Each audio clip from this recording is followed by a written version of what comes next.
Tout le monde voudrait économiser plus d'argent.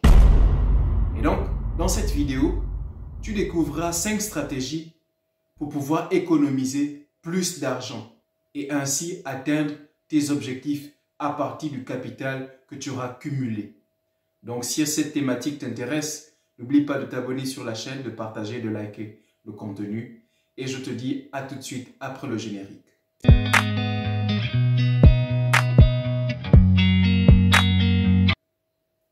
Alors, comment économiser plus à partir de peu?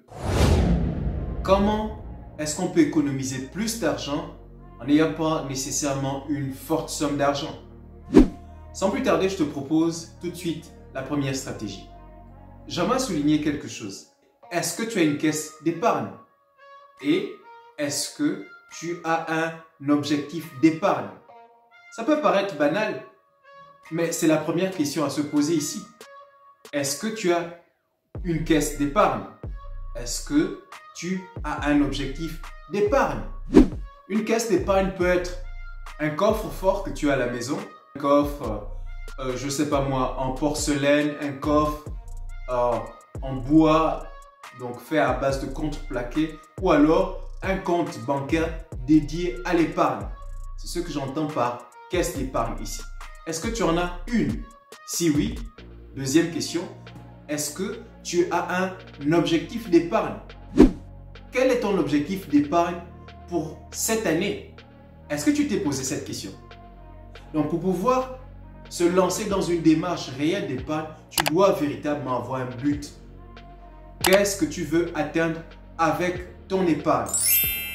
Et quel est ton objectif d'épargne? Combien est-ce que tu veux mettre de côté? Personnellement, mon objectif d'épargne de cette année est déjà fixé.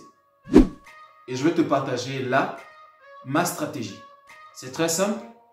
J'ai un montant que je veux épargner sur toute l'année et je divise ce montant par les 12 mois de l'année. Ça me permet de savoir combien est-ce que je dois épargner chaque mois, minimum, pour atteindre le montant que je veux atteindre. Donc, si par exemple tu veux épargner, je ne sais pas moi, 1 million sur un an, tu divises 1 million par 12. Ça te permet donc d'avoir un aperçu de combien tu dois mettre de côté tous les mois pour pouvoir atteindre ces 1 million. Et le montant en question doit pouvoir s'inscrire dans un objectif bien précis. Qu'est-ce que tu veux faire avec ces 1 million? Tu dois avoir un objectif clair d'épargne. Est-ce que c'est pour acheter un véhicule? Est-ce que c'est pour compléter ton capital? Est-ce que c'est pour financer une formation? Par exemple, l'année dernière, j'ai épargné un certain montant qui m'a permis de pouvoir me former dans la production de contenu web. Ce qui fait que j'ai pu donc justement lancer cette chaîne, le Trésor de Tonton Klein, où je te partage du contenu pertinent et où je te motive et t'encourage à être d'entre ces jeunes filles et ces jeunes hommes qui apportent leur contribution économique au continent en mettant en place des business, des activités lucratives qui ainsi nous permettront de pouvoir créer des emplois et donc de nous réapproprier notre économie, de gagner en puissance économique. Donc la deuxième stratégie pour pouvoir épargner plus, c'est de se débarrasser de toutes ces dettes. Tu sais, personne ne peut remplir un panier percé. Tu comprends un peu ce que je veux dire? C'est assez métaphorique, mais c'est plein de sens. Donc si tu as une grosse dette et que tu veux épargner, c'est clair que ton argent ira d'abord chez ton créancier. Tu ne peux pas vouloir te mettre dans une logique d'épargne et puis devoir de l'argent à des gens. Donc la première des choses que tu dois faire, c'est de te débarrasser de toutes tes dettes. Comment? Je t'ai partagé dans une vidéo précédente 4 clés. 4 clés pour gérer ses finances personnelles. Et je t'ai partagé ma méthode spéciale que j'appelle donc le rationnement pourcentage des gains, qui consiste à diviser son argent en pourcentage. Et donc, si tu as divisé la somme que tu gagnes tous les mois ou les montants que tu peux gagner alternativement, tu peux consacrer par exemple 20% de l'argent que tu gagnes juste pour rembourser tes dettes. 50% pour tes besoins mensuels, donc tes charges fixes, et 30% pour les charges variables, donc tout ce qui est de l'ordre des vêtements, et de tout ce que tu veux et de l'épargne, ça fait un total de 100%. Donc, tu vois que si tu gagnes 100 000 francs, tu as au moins 20% que tu mets de côté de 100 000 francs. Ça fait, je crois, 20 000. Et donc, ça te permet de rembourser tous les mois ton créancier, sans pour autant t'asphyxier. Et je te recommanderais d'ailleurs un livre très motivant qui te permettra de rester motivé dans ta logique de remboursement de ta dette. C'est L'homme le plus riche de Babylone. Le must the must. Tu peux ajouter à ce livre, là encore c'est une recommandation personnelle, le livre de Ricardo Kanyama, c'est-à-dire La chef de ma mère. Là aussi, tu tires des éléments puissants, motivants qui te permettent justement de pouvoir mettre en place cette stratégie de remboursement mensuel en appliquant bien sûr le rationnement pourcentage des gains dont je t'ai parlé dans une vidéo précédente et que tu peux approfondir en lisant le premier livre que j'ai écrit, Le Trésor de ton complet, où j'ai consacré tout un chapitre à justement cela. Et à côté de cela, tu dois pouvoir te débarrasser des dépenses superflues. Je t'ai parlé des coûts fixes et des coûts variables. Donc, dans les coûts variables, tu as tout ce qui est superflu. Les vêtements, par exemple, tu n'es pas obligé de t'acheter des vêtements tous les mois. Donc, tous les loisirs payants, aller au cinéma, aller au bar, s'acheter des bières, ce n'est pas indispensable. Ou encore, tout ce qui est abonnement, Netflix et autres, tu mets tout cela de côté si tu veux dégager plus d'argent. Tout ce qui est abonnement Internet superflu. Donc, tu peux revoir ton abonnement Internet au lieu de prendre un abonnement trop élevé. Là encore, tu fais une épargne. Et des abonnements comme la carte Visa, ça aussi, c'est quelque chose qui te bouffe ton argent. Tu t'en débarrasses. Personnellement, j'avais une carte Visa par le passé. Mais dès que je me suis rendu compte que je dépensais par an 20 € minimum pour la carte Visa, j'ai vu si c'était indispensable. Ce n'est pas un indispensable, donc je m'en suis débarrassé. Et pour ce qui est des abonnements comme Netflix et Amazon et autres, tu vois dans quelle mesure, donc Amazon Prime en l'occurrence, tu vois dans quelle mesure peut-être partager le contrat de quelqu'un, c'est-à-dire partager l'abonnement de quelqu'un, où au lieu de dépenser 20 € tout seul, tu peux dépenser 5 €. C'est une astuce. Et cela te permet justement de te débarrasser de tout ce qui te bouffe l'argent et donc de dégager plus d'argent qui ira dans ta caisse d'épargne. La troisième stratégie que je te partage ici pour pouvoir épargner plus, pour pouvoir économiser plus, c'est de vendre tout simplement tous les articles que tu as à la maison et qui ont de la valeur. Tous les articles dont tu n'as pas besoin de façon indispensable. Si tu as par exemple 6 paires de chaussures, débarrasse-toi peut-être de 4 paires de chaussures, garde-en 3. Donc revends-les en produits d'occasion. Et cet argent part systématiquement gonfler ton épargne. Et donc ça te permet d'économiser plus. Tu peux revendre des chemises de bonne qualité. Tu peux revendre tout ce qui a de la valeur. Si tu as par exemple 2 téléphones, tu peux te débarrasser d'un téléphone. Et donc tous les articles qui ont de la valeur et dont tu n'as pas nécessairement besoin, tu revends ça systématiquement. Et cela va dans ta caisse d'épargne.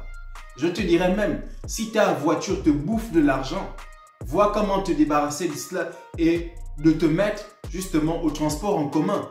Ça dépendra bien sûr de ta situation. Si tu as des enfants que tu transportes, que tu dois amener à l'école, voici, ce n'est pas plus intéressant pour toi justement de leur payer un abonnement mensuel pour le transport, c'est-à-dire qu'ils puissent utiliser les transports en commun ou un taxi qui vient les prendre tous les mois si tu es en Afrique par exemple, au lieu que tu dépenses pour le carburant. Donc, c'est à toi de juger cela. Une chose est sûre, si ça te permet d'économiser, débarrasse-toi de cela. Il faut beaucoup de courage et cet argent ira justement renforcer ton épargne. Tu peux changer également de logement. Personnellement, moi quand j'emménage quelque part, c'est la première des choses que je fais. Est-ce que le logement que je vais prendre va me coûter trop cher? Est-ce que le logement que je vais prendre va me permettre d'épargner? Je vise les logements les plus moins chers qui sont sur le marché pour pouvoir justement me dégager une marge d'épargne toujours plus élevée. Quitte à aller vivre en colocation, quitte à aller prendre une chambre au lieu de prendre un appartement. Donc un studio, une chambre, salon, cuisine, douche. C'est vrai qu'aujourd'hui, étant marié, la situation est un peu plus difficile, mais je mets toujours un accent là-dessus. Voilà un tout petit peu. La quatrième stratégie, tu dois aller chercher d'autres sources de revenus. À côté de te débarrasser de tes dettes et de tout ce qui est superflu, tu dois voir dans quelle mesure te créer d'autres sources de revenus. Et ça implique que tu fasses de petits boulots. Tu peux travailler 7 jours par semaine, mais le week-end, tu peux aller faire des petits boulots qui te rapporteront de l'argent.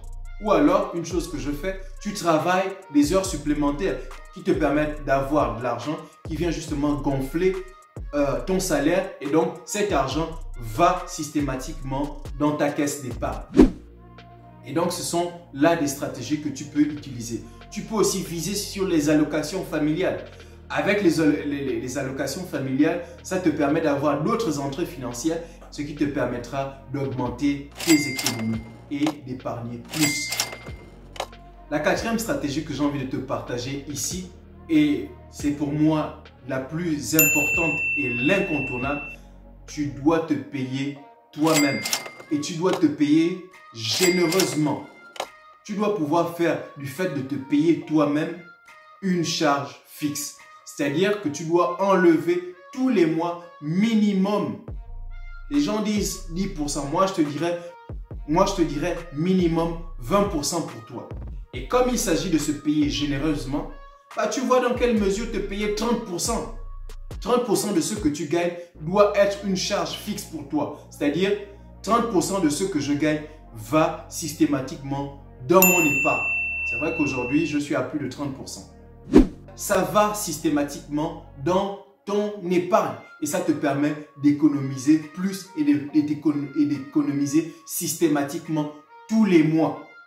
Donc, voici un peu une clé que je te partage. Donc, te payer toi-même et le faire de façon fixe, comme si c'était une dépense à coût fixe, comme le loyer.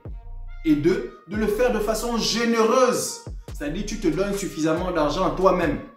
Oui, pourquoi? Parce que tu as un but d'épargne. Tu veux avoir à la fin de l'année 1 million, 1,5 million ou 3 millions par rapport à un projet que tu as envie de lancer. Et donc, tu n'hésites pas à te payer gracieusement. Et cet argent va systématiquement dans ta caisse d'épargne. La dernière des clés de cette vidéo que je te partage, c'est d'avoir un budget mensuel. Je t'en ai déjà parlé dans une vidéo précédente, mais il faut absolument que tu aies un budget mensuel. Tu dois faire un budget de tes dépenses à coût fixe et de tes dépenses à coût variable. Et donc, tu dois voir chaque mois combien est-ce que tu dépenses dans la nourriture, dans le loyer et tout cela pour pouvoir justement dégager une masse d'argent qui ira dans ta caisse d'épargne. Tout cela, c'est du bon sens. En réalité, je ne t'apprends rien de nouveau, si ce n'est peut-être le rationnement pourcentage des gains que j'ai créé et que j'ai développé, que je te partage dans cette vidéo. Mais tout le reste relève du bon sens. En fait, tu te rends compte que le plus gros, ce n'est pas d'avoir ces stratégies pour épargner plus, pour économiser plus. En fait, ce dont tu as besoin, c'est de la discipline pour pouvoir le faire. C'est pourquoi je t'annonce que j'ai créé un groupe WhatsApp que tu pourras rejoindre. Je te mets le lien dans la barre de description. Il suffit que tu m'écrives justement et tu pourras rejoindre ce groupe gratuitement. Et donc dans ce groupe, tu rentreras dans ma discipline hebdomadaire d'épargne et dans ma discipline mensuelle d'épargne. Donc ça te permettra de publier dans le groupe que tu as pu te discipliner et faire une épargne donc hebdomadaire et faire une épargne mensuelle. Tout cela dans l'objectif qu'à la fin de cette année, c'est-à-dire en décembre prochain, tu puisses annoncer fièrement dans le groupe que tu as atteint ton objectif d'épargne annuel. Parce que j'ai également un objectif d'épargne annuel. Et donc, ce groupe-là, ce groupe WhatsApp te permettra de rentrer dans ma discipline à moi. C'est gratuit et je suis ravi déjà de t'accueillir. Merci encore de m'avoir suivi. Tu le sais déjà, c'est le trésor de Tonton Klein où je te partage du contenu motivant, pertinent, inspirant, tout ce qui est positif qui permet de faire de l'argent. Et surtout, créer de la richesse